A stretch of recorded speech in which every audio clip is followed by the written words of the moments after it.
I got pretty close to Tom's face as well, and I can say he smells delightful. What does he smell like? Just movie star. So I sat down with Tom in Jerry's office, and we talked about what kind of career I wanted and why I kind of didn't want to do the movie now that I didn't get that role. And Tom was like, "What kind of career do you want?" I go, "You, man, I'm trying to be you." I mean, it was a lot. What Tom does for fun, I think, is other people's like hell. It really was quite tough, but the only way this film happens is if you have somebody like Tom dedicating as much time and effort. It started out as excitement because we were flying in a Cessna. So this is basically, if you want to get your pilot's license, this is step number one, boys. And then like the next time we went up in the Cessna, they're like, all right, now we're gonna do a controlled stall. And he turns off the engine. So now you're just free falling in. When you got cast in the movie, what was it like meeting Tom for the first time? Were you nervous to meet Tom?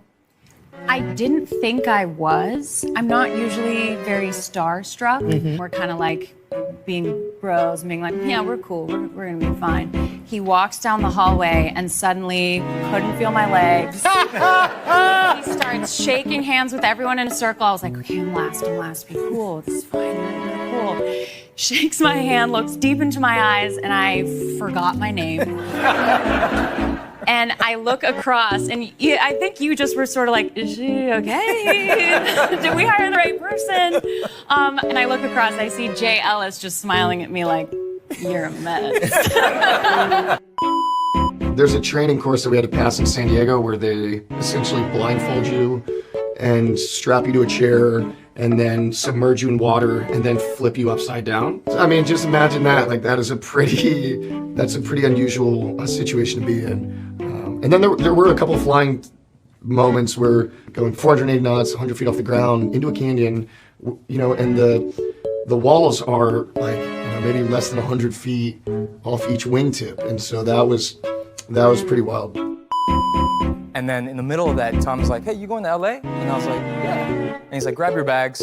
So then Tom, on the final day, flies me and Tarzan to LA on his PJ. And he pilots us into this like private airport. We land, we take that picture, and then right after he's like, you guys are the next great stars. You guys gotta take this to the next level. Well, I appreciate it. And it's this beautiful, like just speech that he hypes us up with, and I've never felt more inspired than that moment. And then just like that, he pops up his helmet, gets on his motorcycle, and just zips away. And just like, even like in 2 seconds, I couldn't see where he was at. So I was like, was this real? Is it true that the beach football montage had to be shot twice? So annoying. So annoying. Because you finish the beach scene, you then celebrate. I thought I was going to want like steak and french fries. No, all I wanted was like sugar. I remember passing out with like 3 different cakes in my hands. Yeah, and then they call you a couple weeks later and they're like, we got to reshoot that. You're like, oh my God, so mad. It's just so rude. Tom, I know that Tom has an operation, a cake operation around the world. The cakes are not getting flown from one location. I know that he has, this is what I've been told. Yes. I don't know this for sure. It's not super confirmed. This is the legend. This is the legend of Tom Cruise's Christmas cake operation. operation. I asked this because I was like, how, it's like Santa. It's like asking Santa, like, how does it get around the world in one night? It doesn't make sense. So I asked the question, and apparently he finds the best bakeries in different big, like London, New York, Chicago, LA, wherever it is. And he will find the best bakeries, give them the recipe. The recipe to the cake. I think I have. And he will ship them out from there. I don't know if it's by private jet, but I do know that there's a large cake operation. There was one scene where my character and Glenn Powell's character, we get into a bit of a tussle. And the way my hand position was when something happened, like I cut my finger open a little bit and I was kind of bleeding, and they're like, all right, cut, and we're taking our time now. Tom comes over to me and he's like, Miles, like, you cut your finger, are you gonna be able to go on? And I'm like, yeah, Tom, yeah, I think so. I just got to put a Band-Aid on it, like, because when I shot Mission Impossible, I jumped across the building completely powdered my ankle, and then I still kept filming the rest. So. And we get there, we're all sitting at this table, and you know, we're waiting for a few folks to show up. And just in front of the table are these double doors, and they open up, and Tom pulls up on this red motorcycle.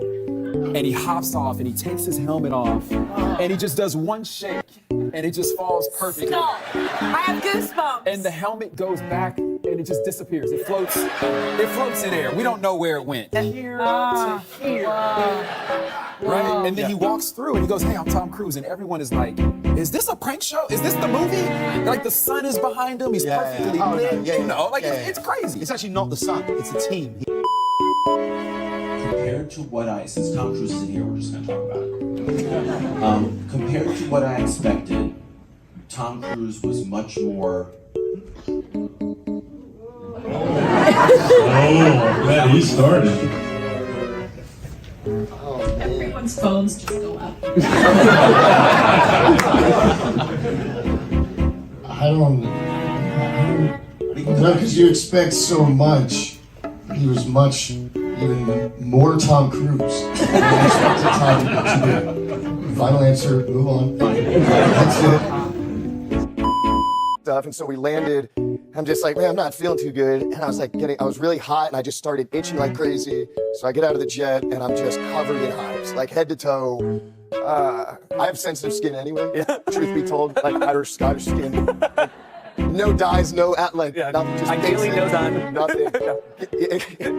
I can get some sun. You get a little sun, yeah. It's not good, dude. So I have flame retardant, pesticides, and jet fuel in my blood. Oh my God. So that's what I thought. But then I thought, wait a second, this is actually kind of cool. So then I go to set the next day, and Tom's like, so how did it go, Miles? What did they find? I was like, well, Tom, it turns out I had jet fuel in my blood. And without even skipping a beat, Tom just goes, yeah, I was born with a kid. And it was one of the like, yeah. So that was like a very Tom moment for me.